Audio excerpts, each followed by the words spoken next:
80 શબ્દ ઝડપ. Ready start. ફકરો. ફરિયાદ પક્ષે આંક 8ના તહોમતનામા મુજબનો કેસ વ્યાજબી શંકાથી પર હોય તે રીતે પુરવાર કરવાનો બોજો ફરિયાદ પક્ષ પર છે અને આનું બર્ડન ટ્રાયલથી શરૂઆતથી અંત સુધી ફરિયાદ પક્ષ પર રહે છે.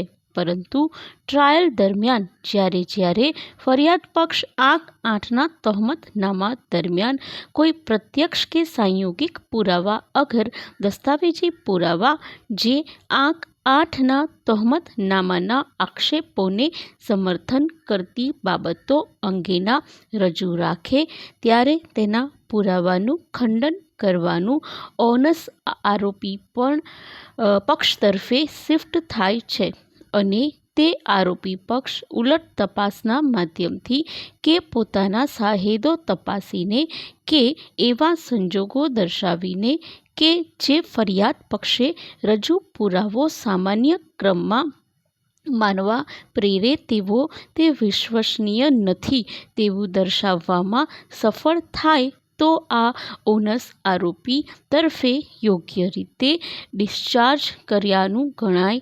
વળી વ્યાજબી શંકાથી પર તે શબ્દનું અર્થઘટન એવી રીતે નક્કી કરવાનું કે સામાન્ય બુદ્ધિશાળી માણસ જો પ્રસ્તુત સંજોગોમાં કોઈ ચોક્કસ હકીકતોના અસ્તિત્વને રજૂ થયેલ પુરાવાના આધારે તેવી હકીકતો સંબંધમાં જો આવી વ્યક્તિને વ્યાજબી શંકા માટે કારણ ન જણાય તો આ હકીકતો વ્યાજબી શંકાથી પર પુરવાર થયેલી ગણાય.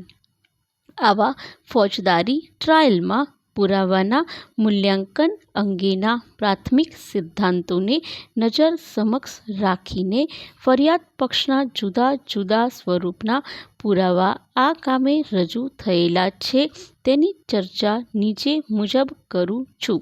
ફકરો. આ કામે ઉભય પક્ષકારો તરફે વિદ્વાન વકીલશ્રીઓ દ્વારા કરવામાં આવેલ દલીલો ધ્યાને લઈ અદાલતના રેકર્ડ ઉપર આવેલ પુરાવાઓનું મૂલ્યાંકન કરતા અગાઉ આરોપીઓ વિરુદ્ધ આંક 8થી ફરમાવવામાં આવેલ તહોમત વેચાણ લેતા તે ભારતીય દંડ સંહિતાની કલમ 307, 427, 114 તથા આર્મ્સ એક્ટ કલમ 25(1), (a),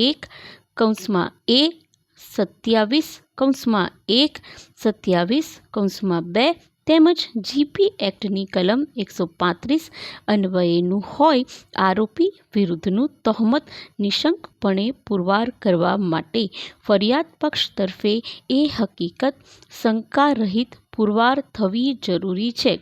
ફકરો. જ્યારે આરોપી તરફે ઉલટ તપાસમાં તેઓએ એ હકીકતનો સ્વીકાર કરેલ છે કે પોલીસ સ્ટેશનમાં પોલીસે તેઓને લખેલું પંચનામું બતાવેલું તથા લખેલ પંચનામું તેઓએ વાંચીને સહી કરેલી. વધુમાં તેઓ તે હકીકત પણ કબૂલ રાખે છે કે પંચ સ્લીપમાં પણ તેઓની સહી લેવામાં આવેલી તથા તેઓએ જે મુદ્દામાલ ઓળખી બતાવ્યો તે પોલીસ સ્ટેશનમાં ટેબલ ઉપર પડેલો હતો તથા તેઓની રૂબરૂમાં દીપકે પંચનામા કે પંચ સ્લીપમાં સહી કરી હોય તેવું જણાઈ આવે છે.